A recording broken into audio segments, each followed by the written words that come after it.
పాఠమన్న పాఠ్య భాగము ఇర్మియా గ్రంథము 16 నుంచి 16వ అధ్యాయము 14 నుంచి 21 వచనాలు.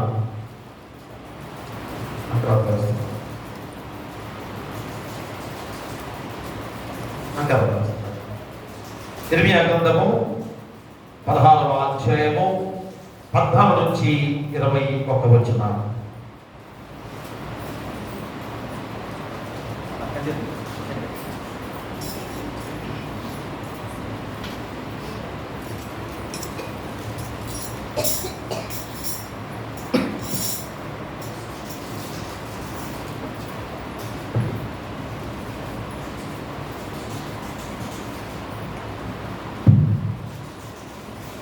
తర్వాత 5వ ఆదివారం ఏర్పాటు చేయాలి. పాదనమన పాఠ్యభాగం ఇర్మియా గ్రంథము 16వ అధ్యాయం 14వ వచనం నుండి 21వ వచనం వరకు ఈ విధంగా రాయబడింది. యెహోవా సెలవిచ్చు మాట ఏదనగా, నేను వారి పితరులకు ఇచ్చిన దేశములకు వారిని మరలా రప్పించును కనుక రాబో దినములలో ఐగుప్తు దేశంలో నుండి ఇశ్రాయేలును రప్పించిన యెహోవా జీవము తోడని ఇక మీదట అనగా ఉత్తర దేశంలో నుండి ఆయన వారి తరిమిన దేశము లన్నిటిలో నుండి ఇశ్రాయేలును రప్పించిన యెహోవా జీవము తోడని జనులు ప్రమాణము చేయు. ఇదే యెహోవా వాక్కు. వారిని పట్టుకున్నట్టు నేను చాలా మంది జాలలను పిలిపించాను. తరువాత ప్రతి పర్వతం మీద నుండి ప్రతి కొండ మీద నుండి మెట్టిన సందులో నుండి వారిని వేటాడి తోలివేయడికే అనేకుడైన వేటగాడులను పిలిపించదు. ఎలాగనగా వారు పోయిన ద్రోవలన్నిటి మీద దృష్టి ఉంచింది. ఏది నా కనులకు మరుగు కాలేదు. వారి దోషమును నాకు మరుగై ఉండదు. వారు తమ దేవతల కలేబలము చేత నా దేశమును అపవిత్రపరిచి ఉన్నారు. తమ హేక్రియలతో నా స్వాస్థ్యమును నింపి ఉన్నారు. కనుక నేను మొదట వారి దోషమును బట్టి వారి పాపమును బట్టి రెండంతలుగా వారికి ప్రతీకారము చేసేది. యెహోవా నా బలమా, నా దుర్గమా, ఆపత్కాలములకు నా ఆశ్రయమా, భూతిగంతము నుండి జనములు నీ ఎద్దుకు వచ్చి మా పితరులు వ్యర్థమును రూపమును నిష్ప్రయోజన జనమకు వాటిని మాత్రము స్వతంత్రించుకుందరని చెప్పుదు. నరులు తమకు దేవతలను కల్పించుకుందరా, అయినను అవి దైవములు కాదు. కాబట్టి నా నామము యెహోవా అని వారు తెలుసుకున్నట్లు నేను ఈసారి వారికి అనుభవం కలుగజేతును. నా బలమును నా శౌర్యమును ఎంతటివో వారికి తెలియజేదు. పాత నిబంధన పాఠ్యభాగం ఎంతపడింది. పరిశుద్ధుడవగు దేవా, పావన శక్తుడ దేవా, పావన మాత్య దేవా, మామును కనికా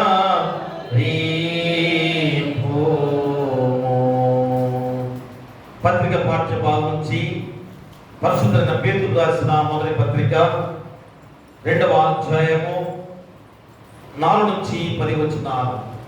పరిశుద్ధ పేతురు రాసిన మొదటి పత్రిక 2వ అధ్యాయము 4 నుంచి 10 వచనాలు. ఏర్పాటు చేయబడిన పత్రిక పేతురు రాసిన మొదటి పత్రిక 2వ అధ్యాయం 4 నుంచి 10 వచనాలు ఇలాగ మనుషుల చేత విసర్జింపబడినను దేవుని దృష్టికి ఏర్పరచబడిన అమూల్యమును సజీవమైన రాయిలకు ప్రభువునందుకు వచ్చిన వారై యేసుక్రీస్తు ద్వారా దేవునికి అనుకూలముగా ఆత్మ సంబంధములైన బలులు అర్పించుటకు పరిశుద్ధ యాజకులుగా ఉండునట్లు మీరును సజీవమైన రాళ్ల వలె ఆత్మ సంబంధమైన మందిరముగా పట్టబడుతున్నారు. ఎలాగనగా ఇదిగో నేను ముఖ్యంలో ఏర్పరచబడిన అమూల్యములకు మూలరాశిని స్వీయంలో స్థాపించుచున్నాను. ఆయన ఎంత విశ్వాసం ఉంచువాడు ఏ బాధకు సిగ్గుపడరు అన్న మాట లేఖనమంతా రాయబడి ఉన్నది. విశ్వసించున్న మీకు ఆయన అమూల్యమైన వాడు. విశ్వసింపని వారికైతే ఇల్లు కట్టువారు ఏ రాతి నిషేధించును అదే మూలకు తలరాయి ఆయన, మరియు అది అడ్డుబండి రాయి అడ్డుబండి ఆయన. కట్టువారు వాక్యంలో కవిదేట్లై త్రొంగిలుచున్నారు. ఉన్నారు. దానికే వారు నియమింపబడేది. అయితే మీరు చీకట్లో నుండి ఆశ్చర్యకరమైన తన వెలుగులోనికి మిమ్మల్ని పిలిచిన గుణాతిశయంలో ప్రచురం చేయ నిమిత్తము ఏర్పరచబడిన వంశమును, రాజులైన యాజక సమూహమును, పరిశుద్ధ జనమును, దేవుని సొత్తైన ప్రజల్లో ఉన్నారు. ఒకప్పుడు ప్రజగా ఉండగా ఇప్పుడు దేవుని ప్రజ అయింది. ఒకప్పుడు కనికరింపబడక ఇప్పుడు కనికరింపబడిన వారైంది. ఇంతగా పత్రిక పాఠభాగం ముగిస్తున్నది. హల్లెలూయా హల్లెలూయా హల్లెలూయా. సువార్త పాఠ్యభాగం నుంచి పరిశుద్ధైన మత్తయి రాసిన సువార్త 16వ అధ్యాయము 11 నుంచి 26 వచనాలు. మత్తయి సువార్త 16వ అధ్యాయము 11 నుంచి 26 వచనాలు. ఓ ప్రభువా నీకు మహిమ కలుగును గాక. ఇది మనకి ఏర్పాటు చేయబడిన సువార్త పట్టణం చదువుతున్న మత్తయి సువార్త 16వ అధ్యాయం 13 నుంచి 26 వచనాలు ఈ విధంగా. యేసు ఫిలిప్పీదైన కైసరియా ప్రాంతంలోకి వచ్చి మనిషి కుమారుడు ఎవడని జనులు చెప్పుకొనిచున్నారని తన శిష్యులను అడగగా, వారు కొందరు బాప్తిస్మిచ్చి యోహాననియు, కొందరు ఏలియానియు, కొందరు యెర్మీయా అనియు, లేక ప్రవక్తల్లో ఒకడని చెప్పుకొనిచున్నారని. అందుకైనా మీరైతే ఏమని నేనెవరిని అనుకుంటున్నారని వారిని అడిగాను. అందుకు సీమోను పేతురు, నీవు సజీవుడకు దేవుని కుమారుడైన క్రీస్తు అని చెప్పాను. అందుకు యేసు సీమోను భార్యన, నీవు ధన్యుడవు, పరలోకమందున్న నా తండ్రి ఈ సంగతి నీకు బయలుపరిచితే కానీ నరుడు నీకు బయలుపరచలేదు. మరియు నీవు పేతురవు, ఈ బండ మీద నా సంఘమును కట్టుడును, పాతాళలోక ద్వారమును దాని ఎత్తు నిలువు నేరవని మీతో చెప్పుచున్నాను. పరలోక రాజ్యం ఒక తాలపు చెవు నీకు ఇచ్చెదను. నీవు భూలోకమందు దేని బంధించుదువో అది పరలోకమందును బంధింపబడును, భూలోకమందు దేని విప్పుదువో అది పరలోకమందును విప్పబడని అతనితో చెప్పాను. అటు పిమ్మట తాను క్రీస్తు అని ఎవరితోనూ చెప్పవద్దని ఆయన తన శిష్యులకు ఖండితంగా ఆజ్ఞాపించాను. అప్పటి నుండి తాను యెరూషలేమునకు వెళ్ళి పెద్దల చేత, ప్రధాన యాజకుల చేత, శాస్త్రుల చేతను అనేక హింసలు పొంది చంపబడి 3వ దినమున లేచుట అగత్యమని యేసు తన శిష్యులకు తెలియజేయ మొదలుపెట్టగా, పేతురు ఆయన చేపట్టుకొని, ప్రభువా, అది నీకు దూరమగును గాక, అది నీకెన్నడూ కలగదని ఆయన గద్దింపసాగాను. అయితే ఆయన పేతురు వైపు తిరిగి, సాతానా, నా వెనుకకు పొమ్ము, నీవు నాకు అభ్యంతర కారణమై ఉన్నావు. నీవు మనుషుల సంగతిని తలంచుచున్నావు కానీ దేవుని సంగతులను తలపుకి ఉన్నావని పేతురుతో చెప్పారు. అప్పుడు యేసు తన శిష్యులను చూచి, ఎవడైనా నన్ను వెంబడింపబడిన ఎడల తను తాను ఉపేక్షించుకొని తన శిలువనెత్తుకొని నన్ను వెంబడింపవలెను. తన ప్రాణమును రక్షింపగోరువాడు దాన్ని పోగొట్టుకొనును, నా నిమిత్తము తన ప్రాణమును పోగొట్టుకున్నవాడు దాన్ని దక్కించుకొనును. ఒక మనుష్యుడు లోకమంతయు సంపాదించుకొని తన ప్రాణమును పోగొట్టుకుంటే అతనికి ఏమి ప్రయోజనము? ఒక మనుషుడు తన ప్రాణములకు ప్రతిగా నేమి ఇయ్యగలడు? ఇంటి వాటి పర్యంతం. ఓ క్రీస్తు నీకు స్తోత్రము కలుగును గాక. అందరం కలిసి నీకు ఈ విశ్వాస ప్రమాణం నేను చెబుతుండగా నాతో ఏకీభవించవలసిందిగా కోరి ప్రార్థిస్తున్నాం. భూమి ఆకాశములను దృశ్యాదృశ్యమగు సమస్తమును సృజించిన సర్వశక్తి గల తండ్రియగు ఏకదేవుని నేను నమ్ముచున్నాను. ఆయన జనతైక కుమారుడును అద్వితీయుడునగు ప్రభువైన యేసుక్రీస్తును నమ్ముచున్నాను. ఈయన జగములన్నిటికీ ముందు తండ్రి నుండి కలిగిన వాడును, దేవుని నుండి దేవుడును, వెలుగు నుండి వెలుగును, నిజమైన దేవుడి నుండి నిజమైన దేవుడును సృజింపబడక జన్మించిన వాడును తండ్రితో ఏకతత్వము గలవాడును సమస్తమును కలుగజేసిన వాడునై ఉన్నాడు. ఈయన మానవుల మగు మన కొరకును మన రక్షణ కొరకును పరలోకము నుండి దిగి కన్యయగు మరియ నుండి పరిశుద్ధాత్మ వలన అవతరించి పుట్టి మనుష్యుడాయననియు పొంది పిలాతు అధికారము క్రింద మన కొరకు సిలువ వేయబడి శ్రమ నుండి సమాధి చేయబడిననియు లేఖనముల ప్రకారము మూడవ దినమున తిరిగి లేచి పరలోకమునకెక్కి తండ్రి యొక్క కుడి చేతి వైపున కూర్చుండి ఉన్నాడనియు సజీవులకును మృతులకును తీర్పు చేయుటకు తిరిగి మహిమతో వచ్చుననియు ఆయన రాజ్యమునకు అంతము లేదనియు నమ్ముచున్నాను.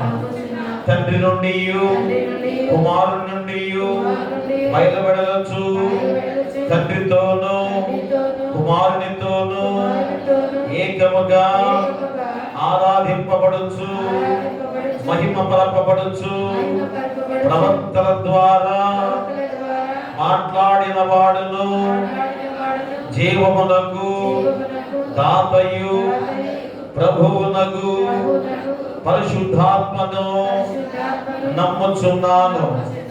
మరియు పరిశుద్ధమైన క్రైస్తవ అపోస్తుల ఏక సంఘమును నమ్ముచున్నాను.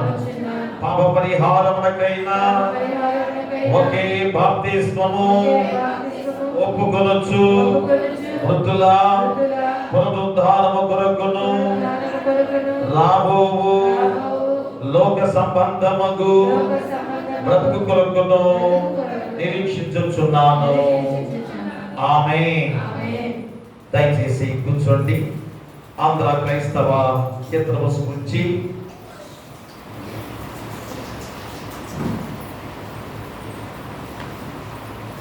రెండు 239వ కీర్తన ఆత్మ నడుపు సత్యములోనికి అని పడబడుతున్నాం.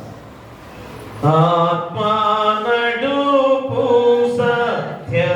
సత్యములోనికి పోడే రావించి ఆత్మని సాయంబు అధికంబుగా నించి ఆత్మానందముతో కై వరాధనమునా ఆత్మ నడుపు సత్యములోనికి పోడే ఆత్మ నడుపు ఘోర కలుషముల దూరముగా తోలి ఘోర కలుషముల దూరముగా తోలి పారమార్థిక బుద్ధి కోరునంటున్నాను. ఆత్మ నడుపు సత్యములోనికి పోడే ఆత్మ నడుపు అంధత్వము వలన బంధమయ్యుండువా అంధత్వము వలన బంధమయ్యుండువా నెత్తములెల్లాని యేసు వెలుగుతావు. ఆత్మ నడుపు సత్యములోనికి పోడే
నుండి మన ప్రభు అయిన యేసుక్రీస్తు నుండి కృపయు సమాధానం మీకు కలుగును గాక.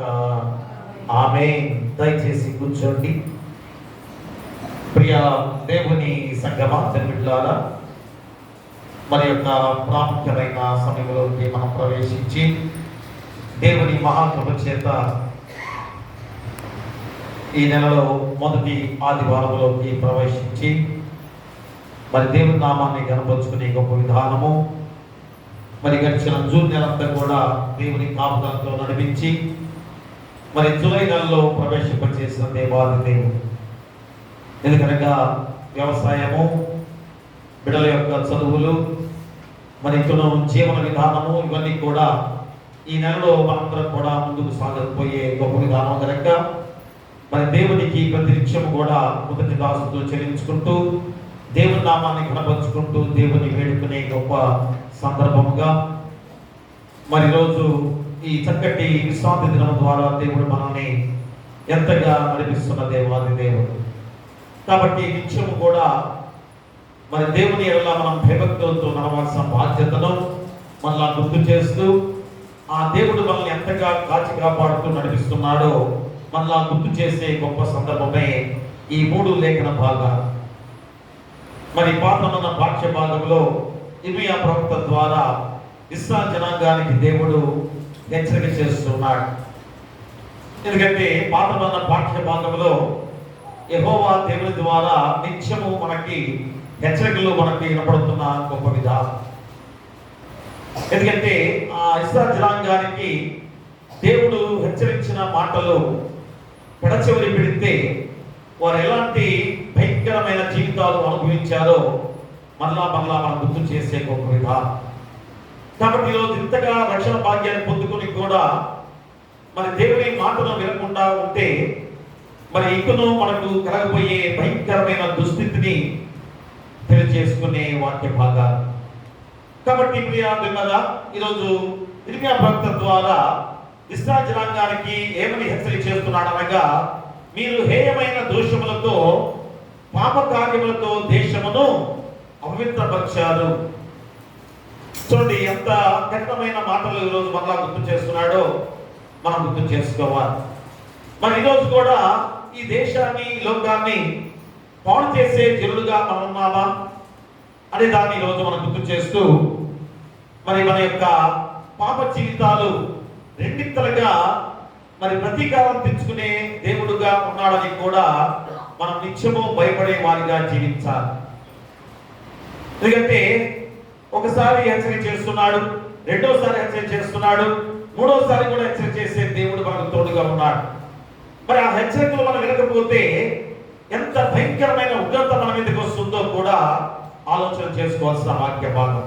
కాబట్టి నేను నా మాట వినకపోతే నేను పగ తీర్చుకుంటాను అని కూడా దేవుడు చెప్పే మాటలు ఈరోజు ఇర్మియా ప్రవక్త ద్వారా.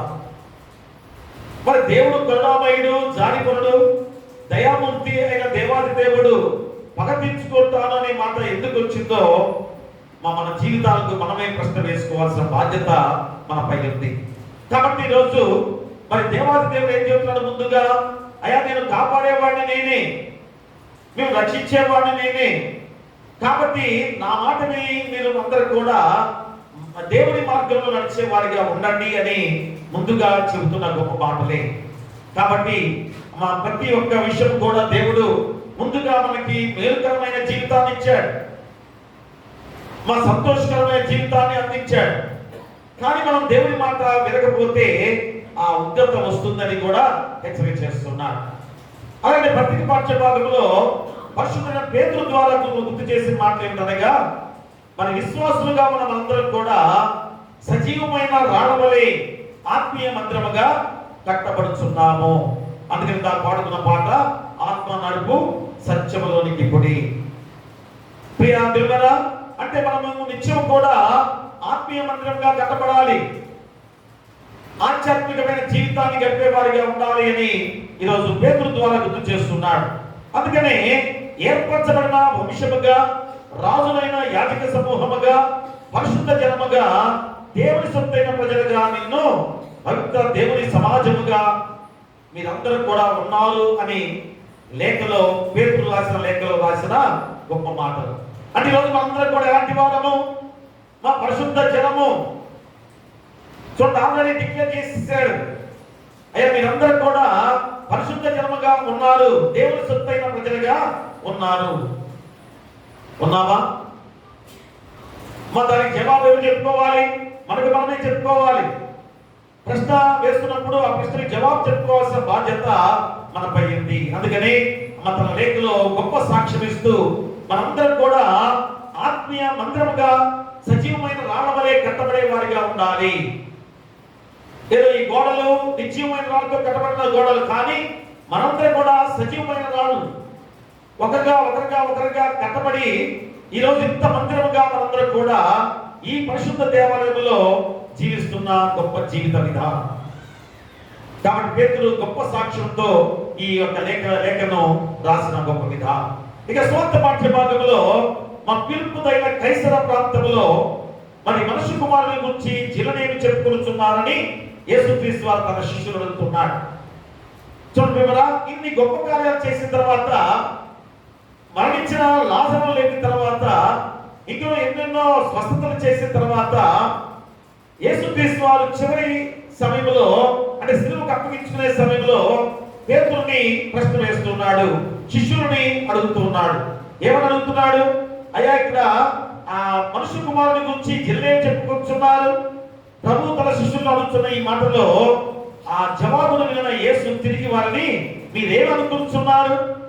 సరే, జిల్లు తీసేయండి, శిష్యులుగా మీరేమనుకుంటున్నారు అన్న మాట వెంటనే సీమోను పేతురు మన చాలా గొప్ప సమాధానం చెప్పిన సందర్భమే ఈ రోజు లేఖన భాగంలో ప్రాముఖ్యమైన మాటలు. ఏంటనగా ఆ మత్తయి సువార్త 16వ అధ్యాయంలో 13 నుంచి 18 వచనాల్లో కూడా ఎంత గొప్ప ప్రాముఖ్యమైన మాటలు చెప్పాడు. చూడండి, అక్కడ యేసు పిలుపుదైన కైసర ప్రాంతానికి వచ్చి మనుష్య కుమారుడు ఎవడని జనులు చెప్పుకొనుచున్నారని తన శిష్యులను అడగగా వారు కొందరు బాప్తిస్మం ఇచ్చు యోహాననియు, కొందరు ఏలియా అనియు, కొందరు ఇర్మియా అనియు, లేక ప్రవక్తలలో ఒకడనియు చెప్పుకొనుచున్నారని. అందుకైన మీరైతే నేను ఎవరిని చెప్పుకొనుచున్నారని వారిని అడిగాను. అందుకు సీమోను పేతురు, నీవు సజీవుడగు దేవుని కుమారుడైన క్రీస్తు అని చెప్పాను. వివరా, ఎంత గొప్ప మాట పేతురు నోట వినపడిన విధానం. వెంటనే యేసుక్రీస్తు వారు పలికిన గొప్ప మాటలు చూడండి అక్కడ. అందుకు యేసు, సీమోను బర్యోన, నీవు ధన్యుడవు, పరలోకమందున్న నా తండ్రి ఈ సంగతి నీకు బయలుపరిచిందే కానీ నరులు నీకు బయలుపరచలేదు. మరియు నీవు పేతురువు, ఈ బండ మీద నా సంఘమును కట్టుదును, పాతాళలోక ద్వారములు దాని ఎదుట నేరవని నేను నీతో చెప్పుచున్నాను. చూసారా, మా దేవునికి ఇష్టమైన బిడ్డలుగా జీవిస్తే, దేవుని హెచ్చరికలు మనం పాటిస్తే, మా దేవుడు ఎంతగా మనల్ని హెచ్చరింప చేస్తున్నాడో పేతురు జీవితాన్ని ఈరోజు మనం గుర్తు చేస్తున్నాడు. మా ఎంత ఆధిక్యత ఇచ్చాడు పేతురికి. దేవుని ద్వారా ఎంత గొప్ప సాక్ష్యము పేతురు జీవితం గురించి చెప్తున్నాడు. అలాంటి సాక్ష్యము నిన్ను కూడా, నన్ను కూడా, మనందరినీ కూడా దేవుని సాక్ష్యం ఎలాగా చెప్తున్నాడో ఒక్కసారి మనం ఆలోచన చేసుకోవాల్సిన జీవితాలు ఈరోజు మనం గుర్తు చేసుకోవాల్సిన బాధ్యత. కాబట్టి ఆధ్యాత్మిక జీవితంలో మనం ఎలాంటి స్థితిలో ఉన్నాం. కాబట్టి ఈ 3 లేఖన భాగాల ద్వారా ఒక సాధారణ వ్యక్తిగా తన మహా ఒప్పుకోలు ద్వారా అసాధారణ సత్యమును వెల్లడి చేసిన పేతురు జీవితం ద్వారా మన జీవితాలు వెలిగించబడే దానికి ఈరోజు ఈ లేఖన భాగాన్ని మనం గుర్తు చేసిన దేవాది దేవుడు. కాబట్టి ఈరోజైనా నీ సాక్ష్యము ఎలా ఉండాలి? మా పేతురు ఎలాగా గొప్ప విధానంలో చెప్పిన గొప్ప మాటది. నీవు సజీవుడకు దేవుని కుమారుడైన క్రీస్తు అని చెప్పాను. సజీవుడు ఏ మాత్రం కూడా మరణించేవాడు కాదు. ఆయన సజీవుడైన దేవుడు అంటే దేవుడని విశ్వసించాడు. దేవుడని విశ్వాసముతో నమ్మకమైన విధానంలో ఉన్న పేతురు జీవితము ఎంత ధన్యకరంగా మార్చబడిందో ఈరోజు మన జీవితము కూడా ఆ యేసుక్రీస్తు వారి ద్వారా మార్చబడిన మన జీవితాలు. కాబట్టి ఈరోజు దేవుని సొత్తైన ప్రజలు మనం మా దేవుని బిడ్డలుగా ఉన్నాము, మన పరిశుద్ధమైన జనాంగముగా ఉన్నామని గుర్తు చేస్తున్నప్పుడు నీకు నువ్వుగా, నాకు నేనుగా, మనందరికి మనముగా ఒక్కసారి ఆలోచన చేసుకోవాలి. అయ్యా, నేను దేవుని సొత్తైన ప్రజలుగా ఉన్నానా? పరిశుద్ధ జనముగా నేను జీవిస్తున్నానా అని నీకు నీ హృదయాన్ని ప్రశ్న వేసుకోవాల్సిన సమయమే ఈ గొప్ప రోజు. అందుకనే ఈ 3 లేఖన భాగాల ద్వారా చక్కటి అంశాన్ని దేవుడు మనకు గుర్తు చేస్తున్నాడు. ఏమిటనగా, నీ ఆత్మ సంబంధమైన పునాది దేవునిపై కడితే. ఎంత గొప్ప మాట చూడండి. ఆత్మ సంబంధమైన పునాది, మన ఆత్మ సంబంధమైన పునాది దేవుడికి కావాలి. అంతేగాని నీ గృహానికి వేసే పునాది గెలిచడం కాదు.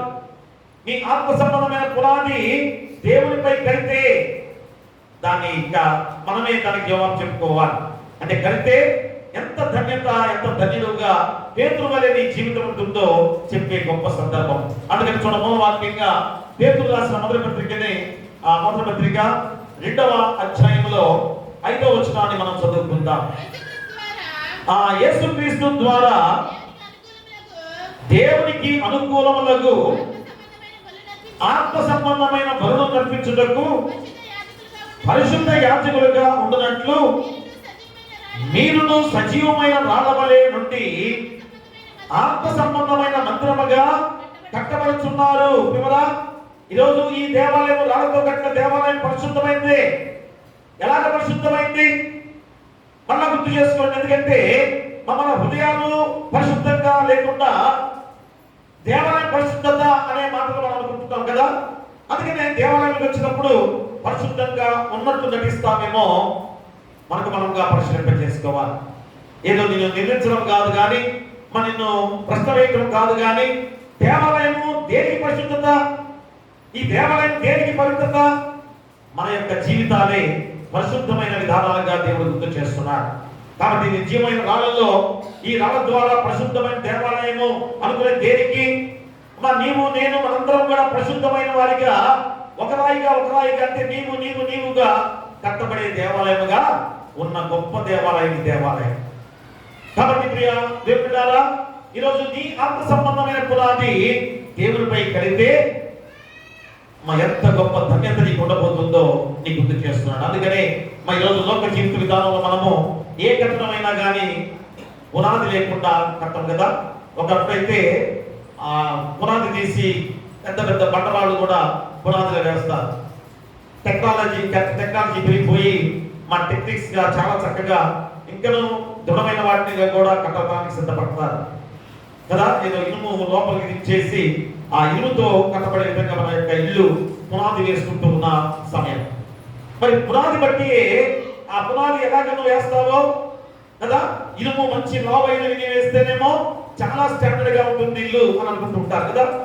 కాబట్టి ఈ లోకంలో శిథిలమైపోయే ఈ యొక్క గృహాల విషయంలో నువ్వు ఎంత శ్రద్ధ చూపిస్తున్నావు? ఇంకేదో అంటారు, నేను వినపడదు. ఏడు పాదాలు అంటారు కదా. ఏడు పాదాలు చాలా బలమైంది, ఇంటికి చాలా పునాది బలమైంది అనేది ఏడు పాదాలు వేయాలని నేను ఎవరు బేసిక్గా చెబుతున్నాను. అంటే ఎంత బలమైందిగా మనం గృహాన్ని కట్టుకుంటున్నాం. కాబట్టి ఏ కట్టమైనా కానీ మా పునాది యొక్క విలువ గురించి మనం చెప్పుకుంటున్నాం కదా. మరి ఈరోజు ఈ గృహం గురించి నువ్వు ఎంత శ్రద్ధ చూపిస్తున్నప్పుడు నీ యొక్క జీవితాన్ని గురించి నువ్వు ఆలోచన చేసుకుంటున్నావా? ఆధ్యాత్మికమైన జీవితాన్ని గురించి, ఆ ఆధ్యాత్మిక జీవితం యొక్క పునాది ఎలాంటి గట్టిగా ఉందో నువ్వు ఆలోచన చేస్తున్నావా? అదే ఈరోజు ఈ పరిశుద్ధ గ్రంథం ద్వారా, ఈ 3 లేఖనాల ద్వారా యేసుక్రీస్తు వారు కొండపై ప్రసంగం చేసిన ప్రసంగంలో చూడండి, మత్తయి సువార్త 7వ అధ్యాయంలో ఆ గొప్ప మాటలు మనం గుర్తు చేస్తున్నాడు. మత్తయి సువార్త 7వ అధ్యాయము 24-25 వచనాలు. కాబట్టి నా మాటలు విని వాటి చొప్పున చేయు ప్రతివాడును బండ మీద తన ఇల్లు కట్టుకొనిన బుద్ధిమంతుని పోలియుండును. వాన కురిసెను, వరదలు వచ్చెను, గాలి విసిరి ఆ ఇంటి మీద కొట్టెను, కానీ దాని పునాది బండ మీద వేయబడిన కనుక అది పడలేదు. అంటే ఇది లోక సంబంధమైన గృహం గురించి చెప్పే మాటలుగా ఉన్నాయి కదా. కాదు అమ్మ, ఈరోజు సజీవమైన రాళ్ళ వలె ఉన్న మన యొక్క ఆత్మీయమైన పునాది గురించి చెబుతున్నాడు. ఆత్మ సంబంధమైన పునాది గురించి చెప్తున్నాడు దేవాది దేవుడు. మరి నీ ఆత్మీయమైన జీవితము ఎంత బలంగా ఉంది? గాలి తుఫాన్లు అంటే అర్థమేంటి? శ్రమలు, శోధనలు, మా సాతాను ద్వారా వచ్చే భయంకరమైన శోధనలు మన జీవితాల్లో. మరి వీటిని తట్టుకోవాలంటే ఏం చేయాలి? ఆత్మ సంబంధమైన ఆత్మీయమైన జీవితము బలమైన పునాదిగాను వేసుకోవాల్సిన బాధ్యతను నీకు గుర్తు చేస్తున్నాడు. కాబట్టి ఈ పునాది, మన ఆత్మీయమైన జీవిత పునాది నువ్వు ఎలాగ వేసుకున్నావో నువ్వు ఆలోచన చేసుకోవాలి. కాబట్టి మనం మన ఆత్మ సంబంధమైన పునాది దేవునిపై కడితే అదే ఈరోజు అంశం. నీ ఆత్మ సంబంధమైన పునాది దేవునిపై కడితే ఏమవుతుంది? పరలోక రాజ్యపు హక్కులు పొందుకునుట, మా దేవుని ప్రజలై ఆయన చేత కనికరించబడుట, అనుభవంతో ఆయన బలమును సౌఖ్యమును ఎంతటివో తెలుసుకునే వాడిగా ఉండబోతున్నాము. నీ ఆత్మ సంబంధమైన పునాది దేవునిపై కడితే 3 మాటలు గుర్తు చేస్తున్నాడు. 1, పరలోక రాజ్యపు హక్కులు పొందుట. ఎంత గొప్ప బాధ్యత! నిత్య జీవాన్ని పొందుకునేది ఎక్కడ? మనం నిత్యముగా జీవించేది ఎక్కడ? పరలోక రాజ్యంలోనే. ఈ లోకం కాదు, ఈ లోకము శాశ్వతము కాదు. ఎప్పుడు ప్రాణం పోతుందో తెలియదు, ఎప్పుడు మన జీవితాలు పతనమైపోతున్నాయో తెలియట్లేదు కదా. ఎలాంటి జీవితాలుగా ఉన్నాయో మన జీవితాలు ఆలోచన చేసుకుంటే మన క్షణభంగురముగా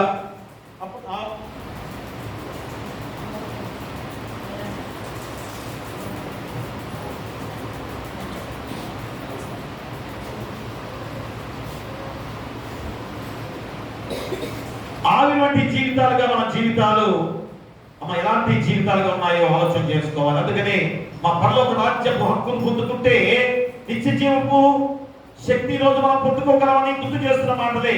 చూడండి, మొట్టమొదటిగా మత్తయి సువార్త 16వ అధ్యాయం చూడండి ఒకసారి. మత్తయి సువార్త 16వ అధ్యాయంలో 19వ వచనాన్ని మనం చదువుకుందాం. ఆ పరలోక రాజ్యం యొక్క తాళపు చెవులు నీకు ఇచ్చెదను, నీవు భూలోకమందు దేని బంధించుదువో అది పరలోకమందును బంధింపబడును, భూలోకమందు దేని విప్పుదువో అది పరలోకమందును విప్పబడునని అతనితో చెప్పాను. ప్రియ దేవులారా, మా పేతురు ఎంత గొప్ప జీవితం ద్వారా ఈరోజు ఆ దేవుడిపై ఎలాంటి విశ్వాసం చూపించాడో ఆ విశ్వాసమే పేతురుకి ఎంత గొప్ప ఆధిక్యత పొందుతున్నాడో గుర్తు చేస్తున్నాడు. మా పరలోక రాజ్యం తాళపు చెవులను అప్పగించాడు దేవుడు. చూడండి, అలాంటి బాధ్యత మనకు కూడా ఉంది, మనందరికి కూడా ఉందని మళ్ళా దేవుడి రోజు వాక్యం ద్వారా నీకు గుర్తు చేస్తున్నాడు. నువ్వు అనుకుంటావేమో, అయ్యా నాకెందుకు వస్తుంది,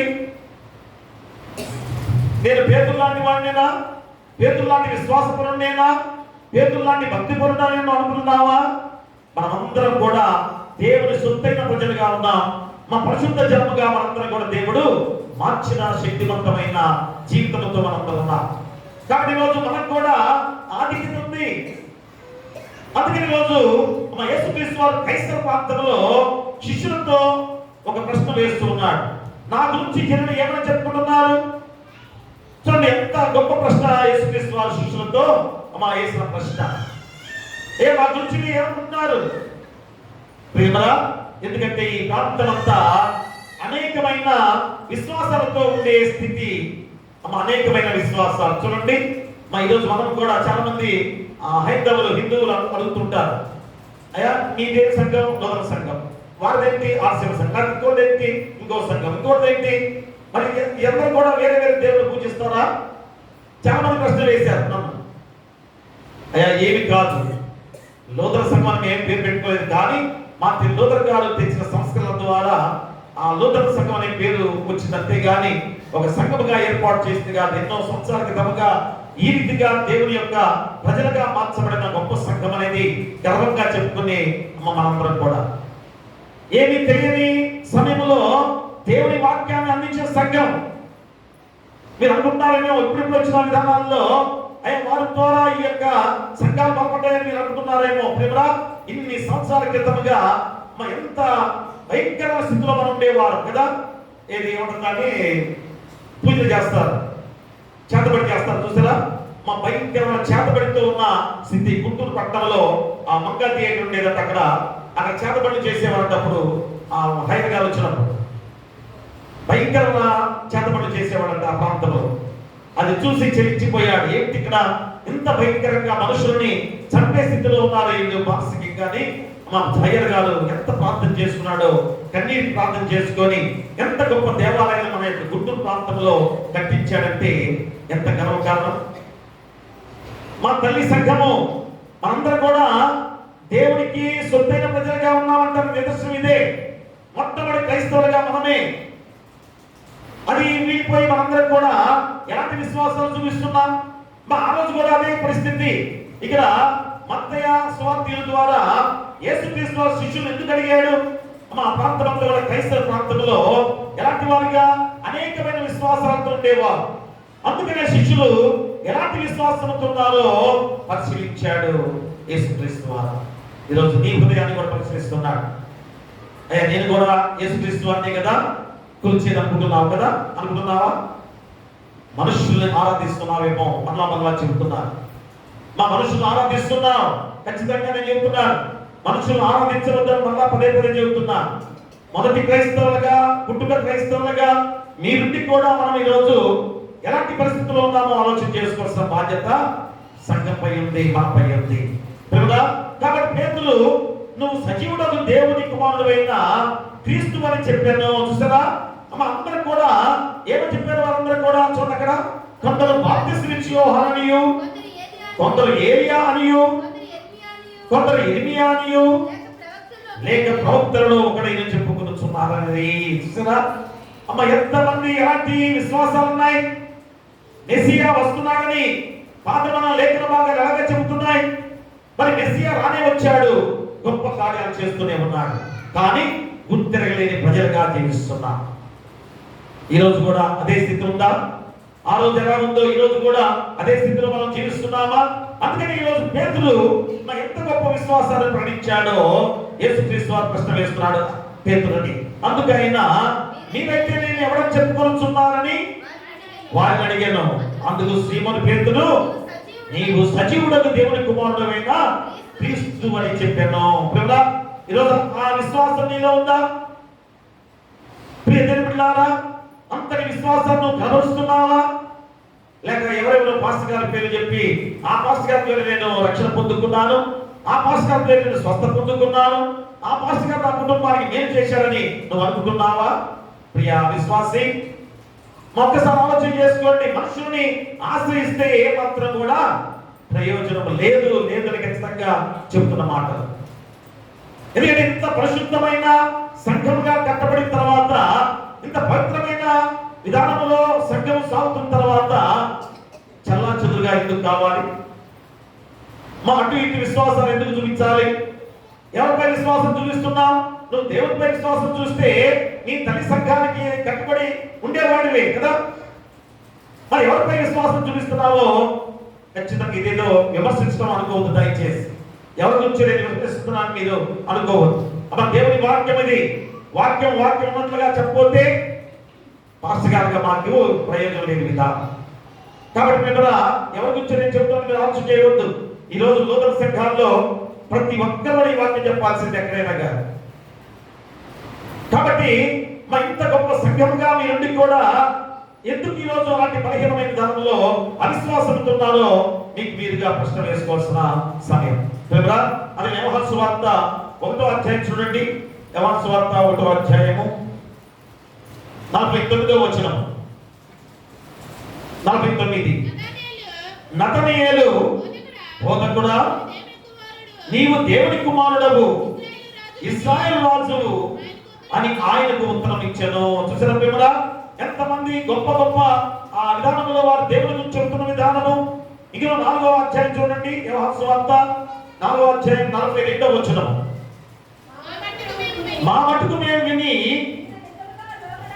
ఈయన నిజముగా లోకరక్షకుడని తెలుసుకుని నమ్ముచున్నామనేది. ప్రేమరా చూడండి ఎన్ని సాక్ష్యాలు మనకు కనబడుతున్నాయి. అలాగనే మత్తయి సువార్త చూడండి ఒకసారి. మత్తయి సువార్త 14వ అధ్యాయం చూడండి.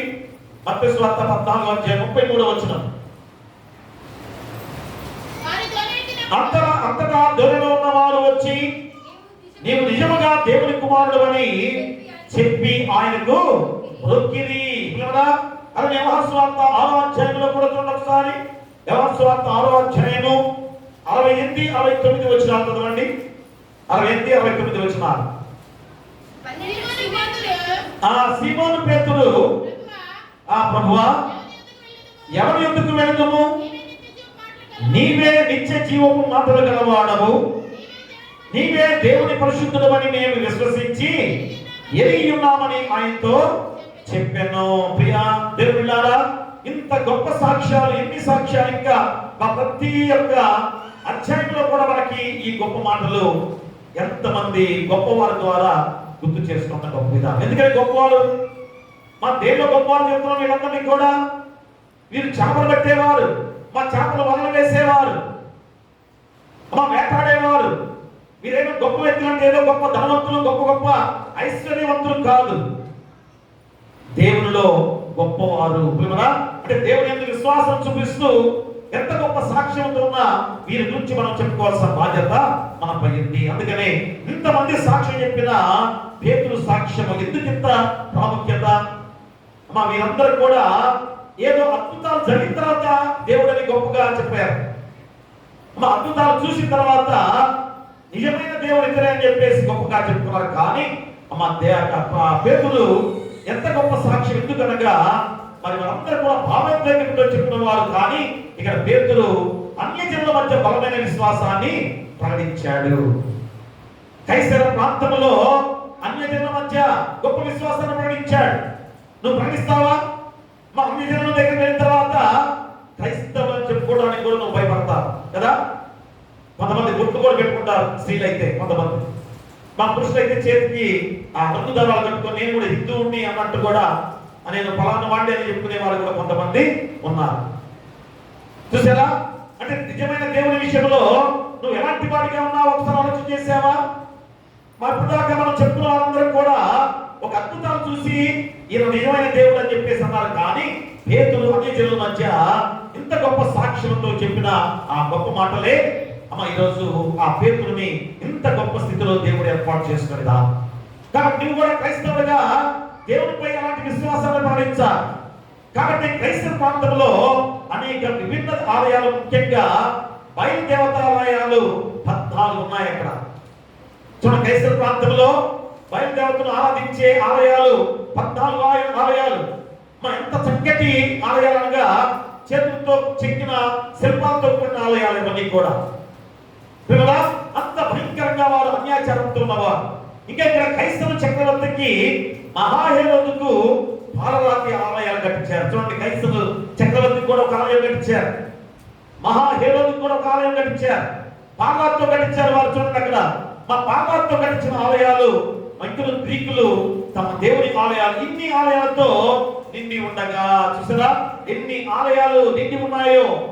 అలాంటి ఆలయాల్లో నిండి ఉన్న ప్రాంతంలో పేతురు చెప్పిన గొప్ప సాక్ష్యాన్ని దేవుడు అంగీకరించిన గొప్ప విధానం. ఈరోజు నీవు కూడా అలాంటి సాక్షిగా ఉండాలి. కానీ నువ్వు పోయి అక్కడికి తలముంచే వాడిగా ఉన్నావా? నువ్వు పోయి అక్కడికి పోయి సాక్ష్యం చెప్పేవాడిగా ఉన్నావా? ఇదిగో నీ పరిశుద్ధ సంఘం, పరిశుద్ధమైన సొత్తైన ప్రజలు మీరే. మరి మీ దగ్గరికి వెళ్ళాల్సిన పనేంటి?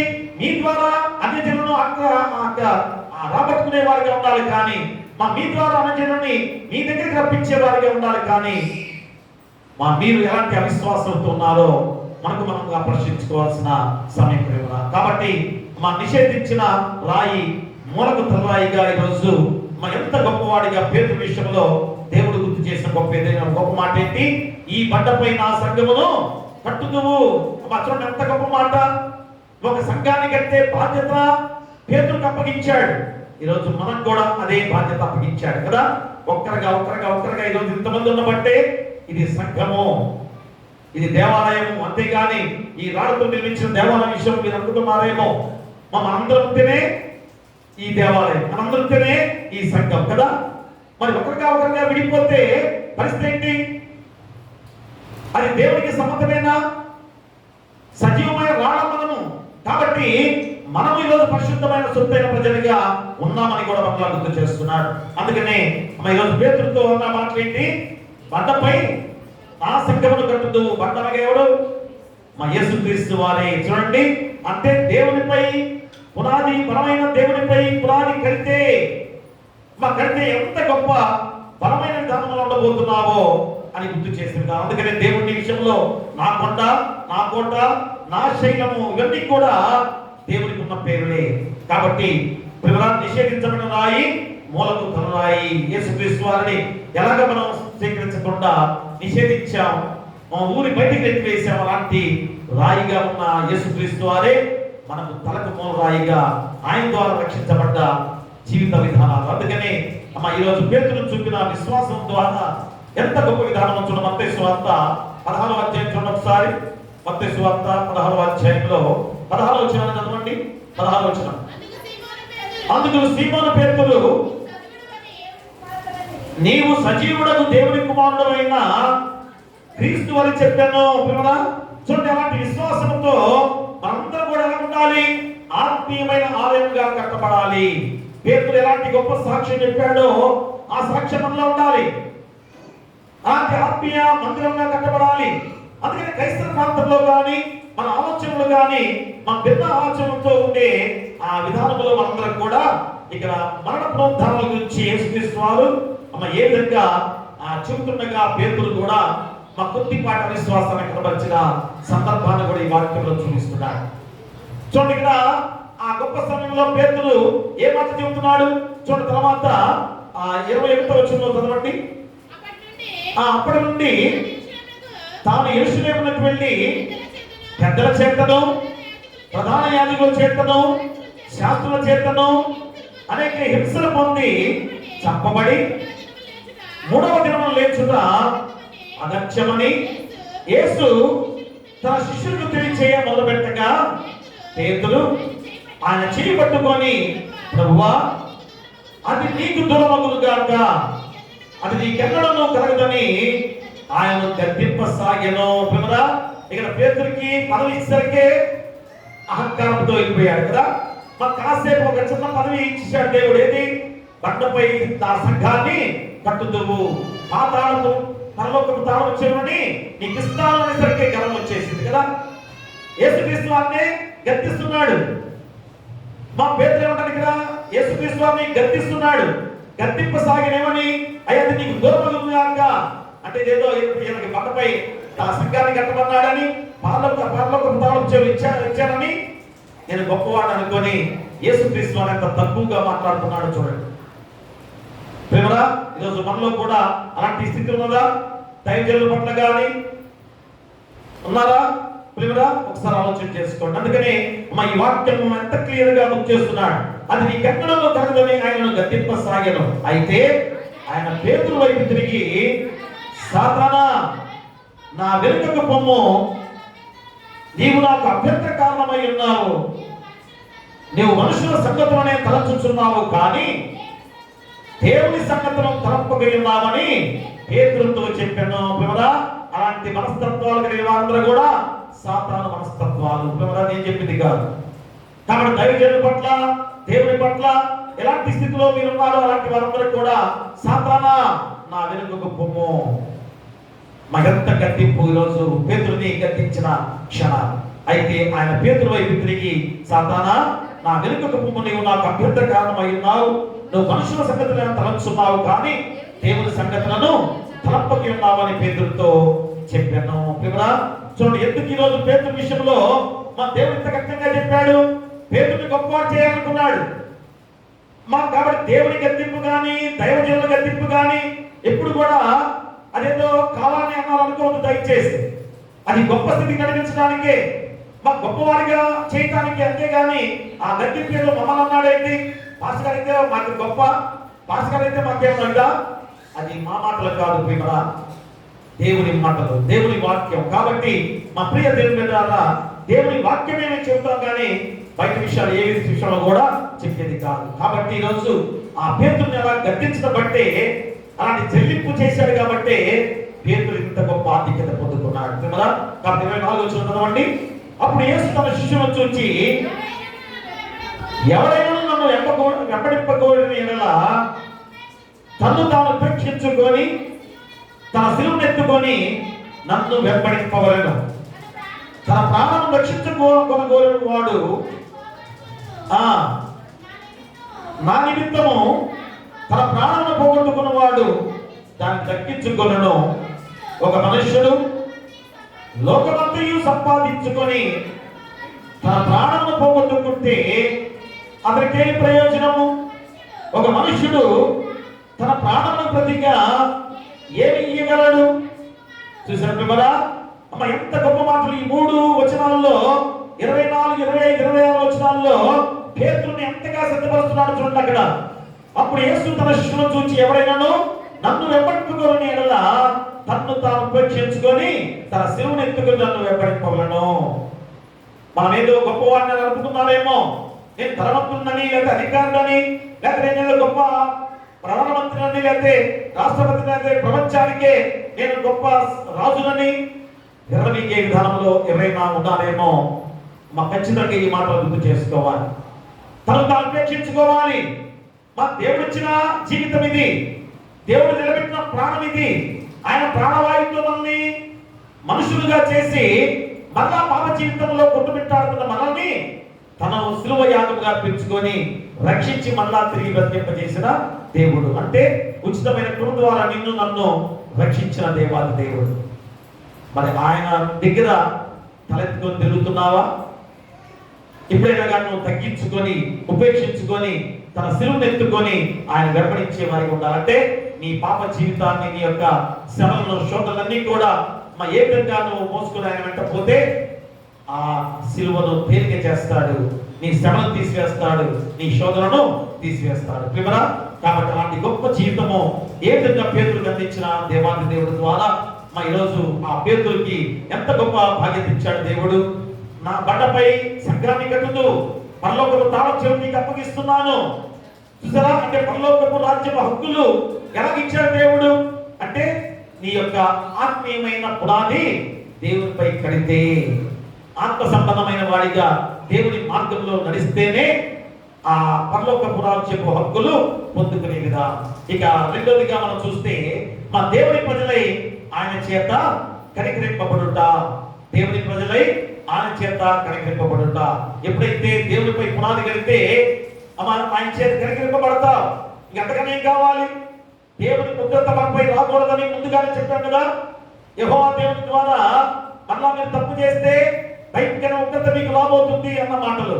అందుకని రెండవ అంశంలో దేవుని ప్రజలై ఆయన చేత కనికరింపబడుట. చూడండి, పేతురు రాసిన మొదటి పత్రిక 2వ అధ్యాయము 10వ వచనాన్ని చదవండి. ఒకప్పుడు ప్రజగా ఉండక ఇప్పుడు దేవుని ప్రజలైతిరి, ఒకప్పుడు కనికరింపబడక ఇప్పుడు కనికరింపబడిన వారైతిరి. కదా, చూడండి, ఒకప్పుడు ప్రజగా ఉండక, ఒకప్పుడు మనం ప్రజలుగా ఉండలేదని గుర్తు చేస్తున్నాడు. ఇప్పుడు దేవుని ప్రజలైతిరి కనుక ఒకప్పుడు కనికరింపబడక ఇప్పుడు కనికరింపబడితే. ఎంత చక్కటి మాటలు పేతురు ద్వారా మా గుర్తు చేసే గొప్ప వాక్యం. కాబట్టి ఆత్మ సంబంధమైన పునాది మా దేవుడిపై కలిగితే మనము ఆయన ప్రజలమై ఆయన చేత కనికరింపబడతామని రెండవ మనుషుల ద్వారా చెప్పబడిన గొప్ప మాటలు. ఇక మూడవదిగా మనం చూస్తే అనుభవంతో ఆయన బలమును, సౌర్యమును ఎంతటివో తెలుసుకునుట. చూడండి, ఎంత గొప్ప మాట. మూడవ అంశంలో అనుభవంతో చూడండి, దేవునిపై పునాదిగా నీ ఆత్మీయ సంబంధాన్ని, నీ ఆత్మీయ బంధాన్ని, నీ ఆత్మీయ జీవితాన్ని దేవునిపై కడితే ఆ పునాది ఎంత గొప్పదో, అనుభవంతో ఆయన బలమును, సౌఖ్యమును ఎంతటివో తెలుసుకునే వాడిగా ఉంటాడు.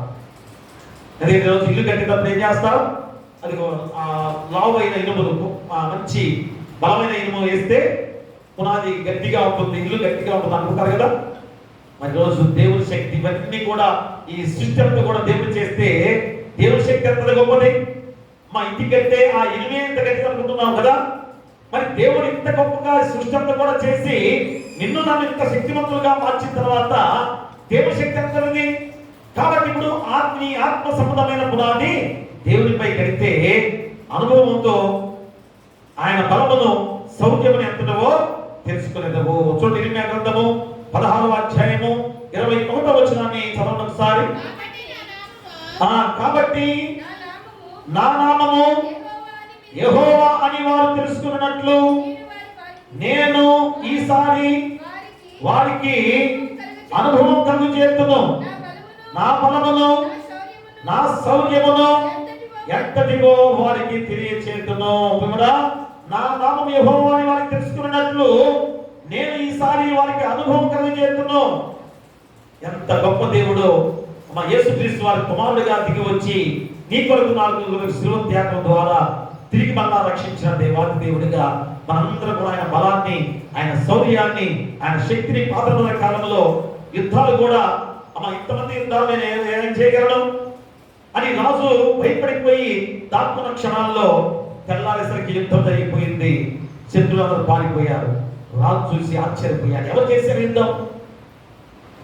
దేవుని సైన్య సమూహమైన దేవదూతల ద్వారా యుద్ధం చేయించాడు దేవుడు. ఈ రోజు కూడా నీ పక్షంగా దేవుడు ఉన్నాడు. అందుకని 14వ వచనంలో ఏమని చెప్తున్నాడు? యెహోవా సెలవిచ్చు మాట ఏదనగా, నేను వారి పితరులకు ఇచ్చిన దేశమునకు వారిని మళ్ళా రప్పించదను. కనుక రాబో దినములలో ఐగుప్తు దేశంలో నుండి ఇశ్రాయేలును రప్పించిన యెహోవా జీవముతోడని ఇక మీదట ఆనక ఉత్తర దేశంలో నుండి ఆయన వారిని తరిమిన దేశంలో నుండి ఇశ్రాయేలును రప్పించిన యెహోవా జీవముతోడని చెరువు ప్రమాణము చేయుదురు. ఇదే యెహోవా వాక్కు. చూసారా, దేవుడు మళ్ళా సమకూరుస్తున్నాడు. మనం ఏం చేస్తున్నాం? చెల్లాచెదరైపోతున్నాం కదా. మా దేవుడి మాటలు ప్రతిరోజు కూడా మనం ప్రశ్నిస్తున్నాయి. ఇక్కడ ఏమంటాడు దేవుడు? చెదరిపోయినా మీ అందరి కూడా మళ్ళా సమకూరుస్తున్నాను. కానీ మనమేమో చెదిరిపోతూ ఉన్నాము. ఎలాంటి విశ్వాసంతో ఉన్నామో ఇందాకనే మనం గుర్తు చేసుకున్నాం కదా. కాబట్టి ఇప్పుడైనా కానీ ఎలాంటి విశ్వాస మనుషులపై విశ్వాసాన్ని కనబరుస్తున్నావు? దేవుని విశ్వాసి ఆయన బలాన్ని, శౌర్యాన్ని ఎంతటో ఈరోజు తెలుసుకునే విధంగా నీ ఆత్మ సంబంధమైన పునాది దేవుడిపై కడితే ఆ దేవుడు ఎలాంటి వాడో నీకు తెలుస్తుంది. అలాంటి గొప్ప విధానంలో గొప్ప సాక్షిగా మనం ఉండాలని కోరుతూ ఈరోజు అలాంటి 3 మాటల ద్వారా నీ ఆత్మ సంబంధమైన పునాది దేవుడిపై కడితే పరలోక రాజ్య హక్కులు పొందుకోగలవు. దేవుని ప్రజలై ఆయన చేత కనికరించబడదు. అనుభవంతో ఆయన బలమును, శౌర్యమును ఎంతటో తెలుసుకోగలే శక్తివంతుడు. అట్టి కృప మీకు ఉండాలని కోరుతూ మీకును మీ కుటుంబాలకును సదాకాలం దేవుడు తోడైనను గాక. ఆమేన్. సమస్త జ్ఞానం ఇచ్చిన దేవుని సమాధానము యేసుక్రీస్తు వల్ల మీ హృదయములకును మీ తలంపులకును కావలయుండును గాక. ఆమేన్. దేవాన యందు శుద్ధ హృదయము కలుగచేయుము.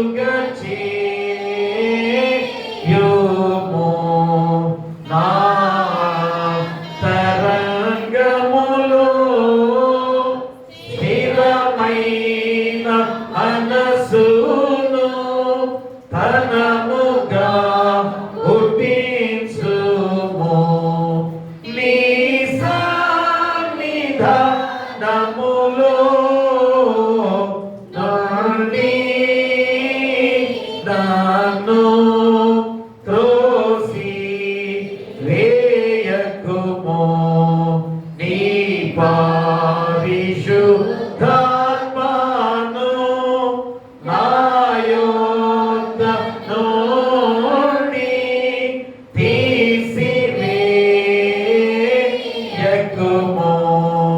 నీ రక్షణ మూలకు మరలా పుట్టించుము. సమాధిగల మనసు కలుగచేసి నన్ను దృఢపరచుము. దయచేసి కూర్చోండి. ఎంతో దేవుడు ప్రేమించు. నీకీచు ఆర్పణలు నీవే మాకిచ్చితివి. మాకుండేటి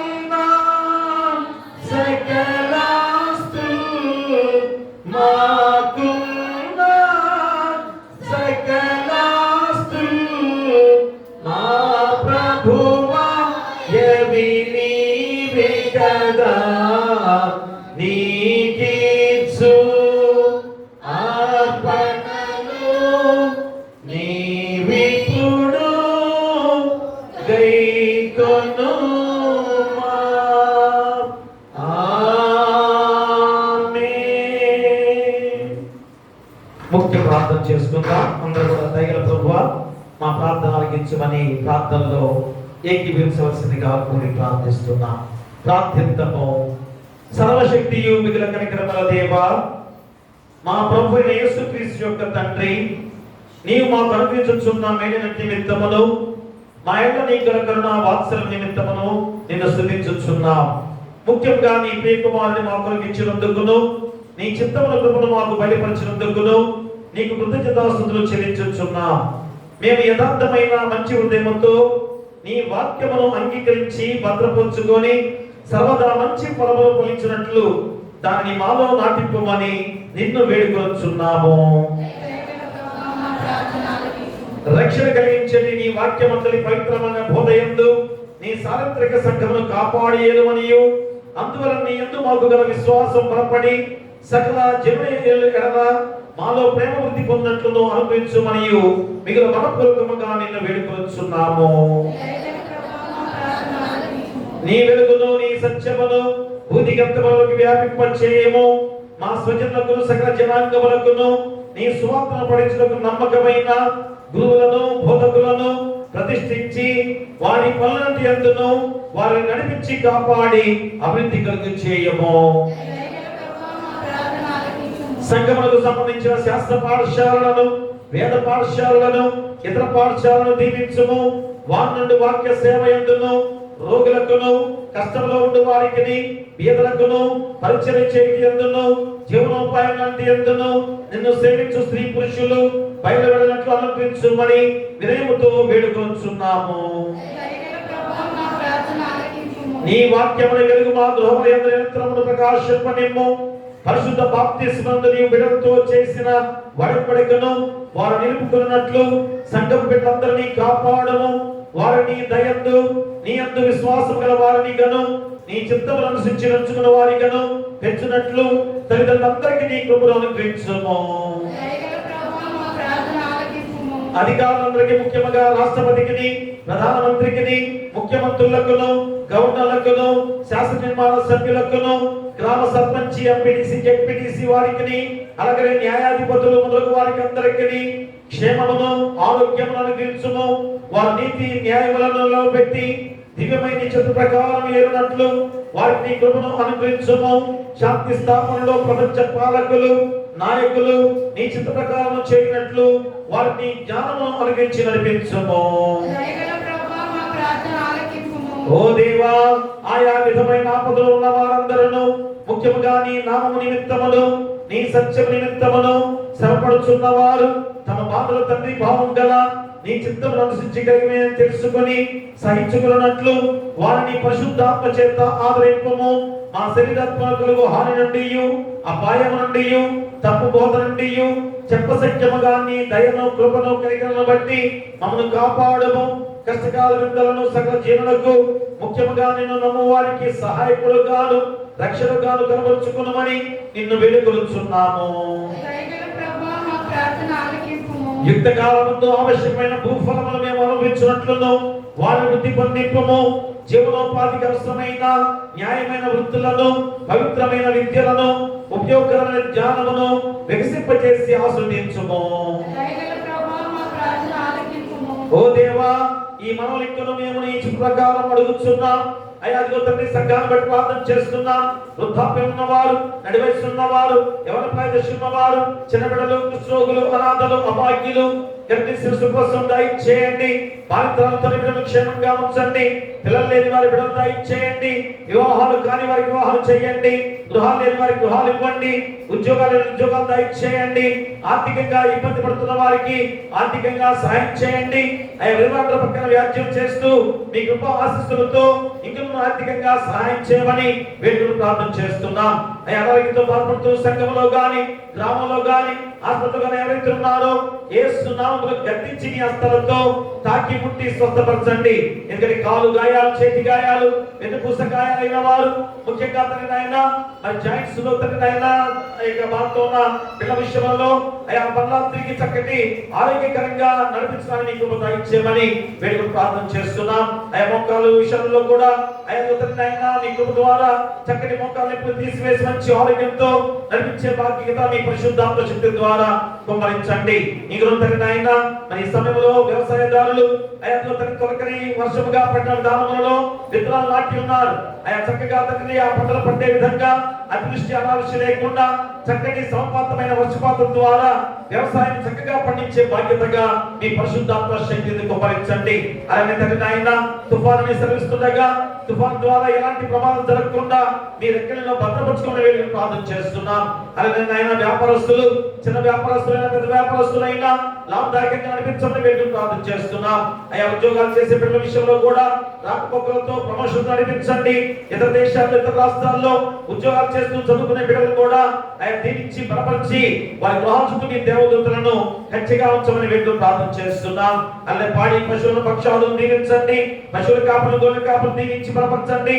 అలాగే ఆయన మిర్చి ఆటలు పనులు చేసేవారు, మిర్చి పనులు చేసుకునే బిడ్డలు ప్రతి ఒక్కరిని దీవించి బలపరచమని వెళ్ళి ప్రార్థన చేస్తున్నాం. ఆయా కష్టమైన పనులు చేసుకునే ప్రతి వారిని కూడా కష్టాన్ని దగ్గరతో నడిపించమని వెళ్ళి ప్రార్థన చేస్తున్నాం. వాహనాలు వెళ్ళే ప్రతి వారిని కూడా ఆయా బస్సు డ్రైవర్లైనా, లారీ డ్రైవర్లైనా, కారు డ్రైవర్లైనా, ఆటో డ్రైవర్లైనా, బైక్ డ్రైవర్లైనా గానీ, ఆయా వ్యాన్ డ్రైవర్లైనా గానీ ప్రతి ఒక్కరిని కూడా క్షేమకరంగా లాభదాయకంగా నడిపించమని వెళ్ళి ప్రార్థన చేస్తున్నాం. అలాగే తండ్రి అయినా మా సంఘ విషయం మేము ప్రార్థన చేస్తున్నాం. ఆయన నూతన దేవాలయ నిర్మాణ విషయంలో అంతకన్నా గొప్ప దేవాలయ నిర్మాణం కొనసాగాలి ఈ ప్రాంతంలో, ఈ స్థలంలో. కాబట్టి మీ పరిశుద్ధాత్మ శక్తి ద్వారా ఆయన సంఘంతో కూడా ఐక్యతతో ఆ గొప్ప నిర్మాణంతో ముందుకు సాగడానికి మీకు దయచేయండి. మా ఏసీ సంఘం విషయం కూడా ప్రార్థన చేస్తున్నాం. ఆయన జడ్జి ద్వారా ఆయన నడిపిస్తున్న విధానంలో తండ్రి చక్కగా తండ్రి ఆయన సంఘాన్ని బలోపేతం చేసి ఎలక్షన్ ద్వారా ఇంకా ముందుకు సాగడానికి కూడా మీ కృప ద్వారా ఎంతో శ్రమిస్తున్న ఆయన జడ్జీలు నడిపిస్తున్న విధానాన్ని బట్టి వారిని దీవించి బలపరచమని వెళ్ళి ప్రార్థన చేస్తూ ఆ ఎలక్షన్ ద్వారా మళ్ళా తిరిగి పూర్వ వైపుతో ముందుకు సాగడానికి కృప దయచేయండి. అలాగే తండ్రి ఆయన మరి గొప్ప సంఘములు ఈ సమయంలో మా సంఘ విషయం మేము ప్రార్థన చేస్తున్నాం. సంఘాన్ని దీవించి బలపరచండి. ముఖ్యంగా డిలేడ్ గారిని సంఘ పెద్దలను, కుల పెద్దలను, డిసిసి వారిని సన్మానం దీవించి సంఘాన్ని ఐకమత్యంలో ముందుకు సాగింపజేసే విధానంలో శక్తివంతులుగా దీవింపచేయమని వేడుకుంటూ ప్రార్థన చేస్తున్నాం. అలాగే తండ్రి ఈ గొప్ప సమయంలో ప్రభాతి సంస్కారం స్వీకరించబోతుండగా మీ పరిశుద్ధాత్మ శక్తి ద్వారా ఆయన యొక్క శరీరమును రొట్టెగాను మీ రక్తం పానముగా భుజించబోతుండగా మీ పరిశుద్ధాత్మ శక్తితో ముందుకు సాగే బిడ్డలుగా మిమ్మల్ని పోల్చుకునే బిడ్డలుగా దీవింప చేయమని వేడుకలు ప్రార్థన చేస్తున్నాం. అలాగే తండ్రి ఆయన సమర్పించిన ఈ కానుకలు బట్టి, కృతజ్ఞత కానుకలు బట్టి, మొక్కుబడి కానుకలు బట్టి, దశభాగాలు కుటుంబాలు తెచ్చిన వారు బట్టి, గుప్పడి బియ్యాన్ని తీసుకొచ్చిన వారు బట్టి వారిని వారి కుటుంబాలను 30ంతులుగా 60ంతులుగా 100ంతులుగా చేయమని, ఇందులో అత్యధిక ఆశీర్వాదాలు నిండుగా మెండుగా కుమ్మరించమని, మా సంఘములు ఎలాంటి శోధన రానియకుండా ఐకమత్యంతో, ప్రేమలతో, అనురాగాలతో ముందుకు సాగి ప్రతి కుటుంబంలో కూడా అద్భుతమైన కార్యాలతో నడిపించండి. ఇందులో ఏ శోధన రానియకుండా మా సంఘం చుట్టూ, గ్రామం చుట్టూ కూడా మీ దేవదూతల కంచెగా ఉంచమని నీ కుమారుడు మా ప్రభువైన యేసుక్రీస్తు ద్వారా వేడుకొంచున్నాము తండ్రి. ఆమేన్. పరలోకమందున మా తండ్రి, నీ నామం పరిశుద్ధపరచబడును గాక, నీ రాజ్యం వచ్చును గాక, నీ చిత్తం పరలోకమందు నెరవేర్చును భూమి యందు నెరవేరును గాక. మన ఆహారం నేడు మాకు దయచేయము. ఆయన అపరాధములు చేసిన వారిని క్షమించుట ప్రకారం మా అపరాధములను క్షమించుము. శోధనతో కాదుష్టును తప్పించుము. రాజ్యమును, శక్తియు, మహిమయు నిరంతరము నీపై ఉన్నవి. ఆమేన్. ఆమేన్. దయచేసి కూర్చోండి ప్రియ దేవులారా.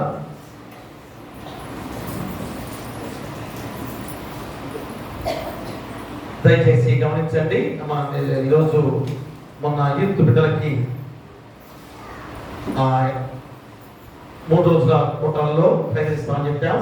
ఈరోజు మొదటి ఆదివారం కనుక మనకి గాస్పెల్ డే ఉంది కనుక ఆ రోజు వీరికి ఇంకనూ ఆ గాస్పెల్ డే గురించి కూడా ఎగ్జామ్ పెట్టబోతున్నాం.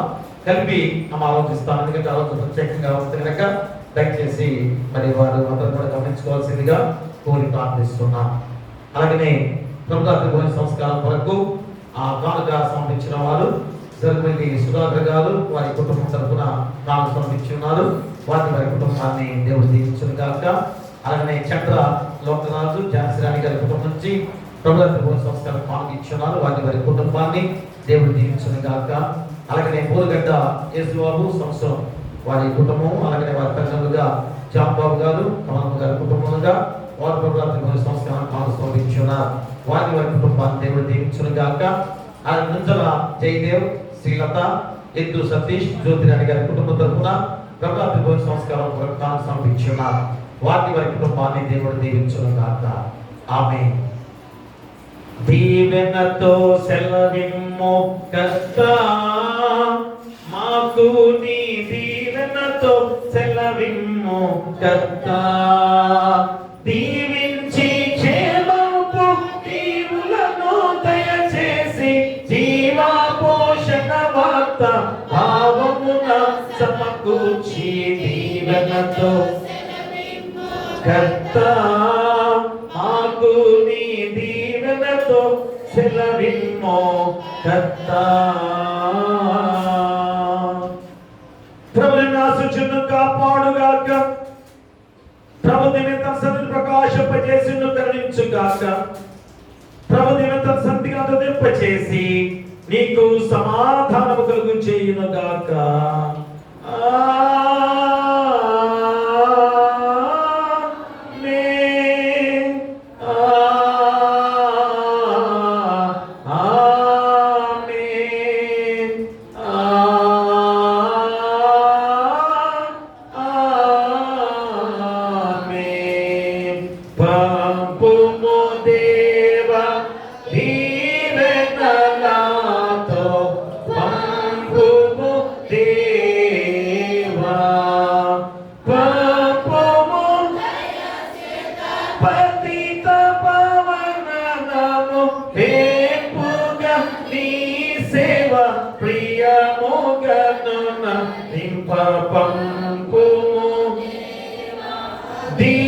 దీవెనలాతో పంపుము దేవా.